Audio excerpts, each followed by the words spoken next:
Hi, തനിനാടൻ മുട്ട roast recipe. ചട്ടിയിലേക്ക് 2 table spoon oil ഒഴിക്കുക. ഞാനിവിടെ വെളിച്ചെണ്ണയാണ് യൂസ് ചെയ്തിട്ടുള്ളത്.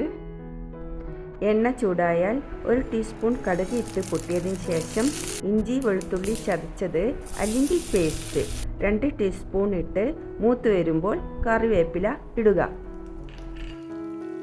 ഇനി 4 വലിയ സവോള, അതായത് വലിയ ഉള്ളി ചേർക്കുക. 4 പുഴുങ്ങിയ മുട്ടയ്ക്ക് 4 വലിയ ഉള്ളി എന്ന കണക്കിലാണ് ഞാനിവിടെ എടുത്തിട്ടുള്ളത്. ഇത് നന്നായിട്ട് വഴറ്റുക. നന്നായിട്ട് വഴന്ന് കിട്ടാൻ വേണ്ടി സ്വല്പം ഉപ്പ് ചേർക്കുന്നത് നല്ലതാണ്.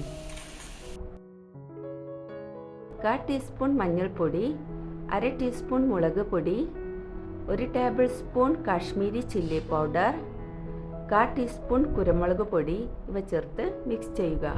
തീ വളരെ കുറച്ചിട്ട് വേണം പൊടികളെല്ലാം ചേർത്ത് കൊടുക്കാൻ.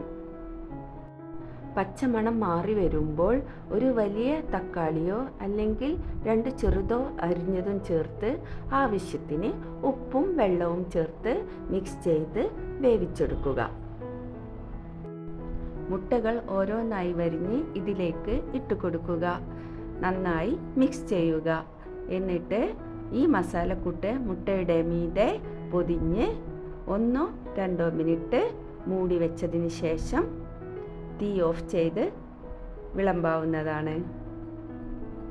തക്കാളിക്ക് പകരം ഒരു ചെറുനാരങ്ങയുടെ നീര് ചേർക്കുന്നവരും ഉണ്ട് കേട്ടോ. ഇത് ചപ്പാത്തി, അപ്പം, പൊറോട്ട ഇവയുടെ കൂടെയൊക്കെ കൂട്ടി കഴിക്കാം. തയ്യാറാക്കി നോക്കൂ.